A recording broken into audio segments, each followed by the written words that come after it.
mon nom c'est Steven Amiral. Moi je suis un professeur de SADE, c'est un business school à Barcelone. Je suis aussi le coordinateur des projets sur Herma City. C'est un projet qui s'appelle Open City, c'est un autre projet qui s'appelle Common for Europe. Aussi, je suis un des fondateurs de l'ENOL, l'European Network of Living Labs. J'ai travaillé à Smart Cities, Open Cities, Open Data depuis 10 années, plus ou moins. Et ça,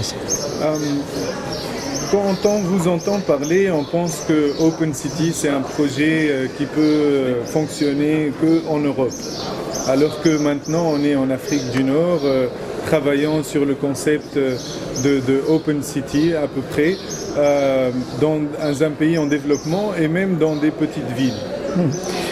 Bien, Open City, c'est un projet avec le concept, la conception de l'innovation ouverte. L'innovation ouverte, c'est une nécessité qu'on a pas seulement en Europe, c'est une nécessité qu'on peut être employé autour du monde. Peut-être aux pays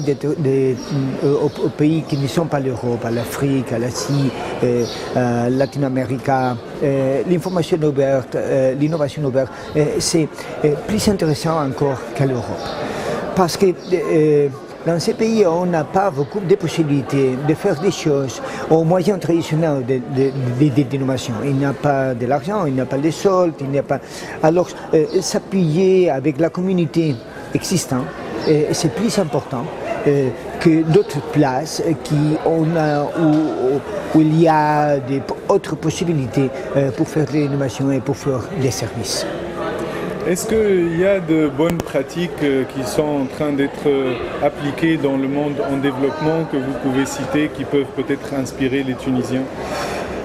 Bien sûr, à Open Data, ici à la conférence, on a parlé un peu des bonnes pratiques. Une bonne pratique, c'est mettre les choses en action. In Open Data, on peut discuter tous les jours avec la qualité des données, avec les services qu'on doit faire, et ne fait rien. Ça, c'est pas une bonne solution pour Open Data. Ce qu'on doit faire, c'est mettre à l'action ce qu'on a. Un autre bonne pratique, c'est ouvrir un dialogue avec la communauté. Ne fait pas les choses seulement avec les municipalités, avec les pays. C'est une ouverture d'un dialogue avec la communauté et les municipalités.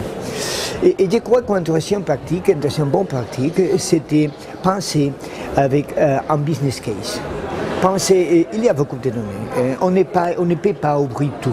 On ne peut pas travailler à tout. Alors pensez quelles seront les données qu'on peut faire des services aux citoyens qui sont les plus intéressants. Et ça, c'est aussi un peu. Et commencer par là. Et commencer avec un dialogue et les développeurs diront quelles sont les données qu'ils veulent dans ces dialogues. Mais mettre les gens à l'action et commencer à faire des choses, peut-être des choses petites, peut-être des choses qui ne sont pas très importantes, peut-être des choses qui vont faire une différence, non seulement au service, mais au dialogue, mais à la façon de faire des choses avec la municipalité, c'est le plus important qu'on peut faire. Dans le processus de Open Cities ou de l'Open Data, qui est quelque chose qui est maintenant au cœur de l'actualité en Tunisie après la Révolution, on a l'impression qu'il s'agit seulement de quelque chose qui est ouvert à la communauté de développeurs, à la communauté des technologistes ou des geeks. Est-ce que vous pouvez nous parler un peu des expériences à l'étranger? Qui sont ceux qui s'intéressent à ce domaine et quelles compétences ils doivent généralement avoir? Bien, ce ne sont pas seulement des geeks. Naturellement, les geeks ont un rôle très important parce qu'il s'agit de développer des applications, mais ce ne sont pas seulement les geeks. Ce sont aussi des gens comme dessinateurs graphiques qui ont fait les user interfaces des applications. Ce sont aussi les utilisateurs qui donnent des données et donnent des informations, ce qu'ils veulent et ce qu'ils ne veulent pas, ce qu'il sera utile pour aujourd'hui et ce qui ne sera pas utile. Les discours sont un peu dominés par les X, naturellement. Les discours d'affaires, des applications sont un peu dominés par les X, mais c'est un discours qui doit involucrer plus des gens qui ne sont pas seulement les X.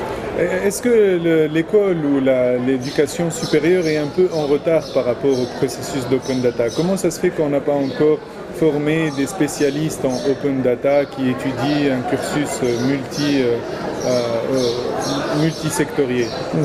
Bien, l'éducation supérieure est toujours en retard avec la réalité. Et quand la réalité s'est solidifiée, alors on va faire un cours, mais les compétences pour Open Data, les compétences des développeurs pour faire des applications, ce sont des compétences que la communauté éducative donne.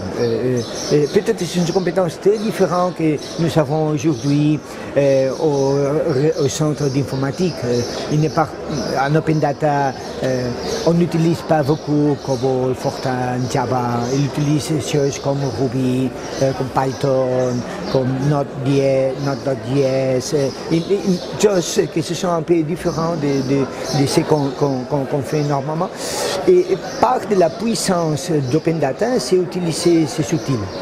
Ces outils, ce sont des outils qui sont très rapides et qu'on fait une grosse différence avec les outils qu'on a, les outils plus traditionnels comme Cobol ou Java et so on. Est-ce que vous pensez que la Tunisie maintenant a la possibilité de devenir une plateforme qui peut inspirer d'autres pays pour l'open data? Mais naturellement, avec applications, avec mécanismes comme l'open data, on trouve deux choses qui je crois qui sont importantes. La première chose, c'est la connexion des développeurs de la Tunisie avec la connexion des développeurs, par exemple. L'application d'Open Data qui s'utilise à Finlande, à Helsinki, pour les trains, ce n'est pas une application qui est développée à Helsinki, c'est une application qui est développée à Valencia, à l'Espagne. Alors, pourquoi pas la même application ne peut pas être développée à la Tunisie? Mais naturellement, elle peut. Il y a un autre phénomène qui est très intéressant. Quand on développe avec des applications, quand on fait les pays qui se sont un peu pas beaucoup développés, ce sont un avantage. Pourquoi? Les sept pays ont passé pour toutes les différentes technologies, c'est les seules choses qu'on a avec les mobiles.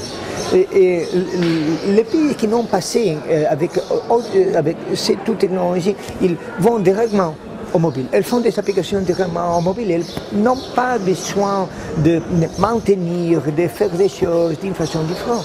Et ça leur donne un avantage. S'ils vont l'utiliser, ils peuvent l'utiliser. Alors, vous savez, à l'Afrique, à l'Asie, les réseaux mobiles sont très bons. Peut-être mieux qu'à part de l'Europe. Pourquoi? Parce que là, les réseaux mobiles, ce sont tous les réseaux. Alors, il devait être bon. Ça, c'est la même chose que peut passer à Open Data.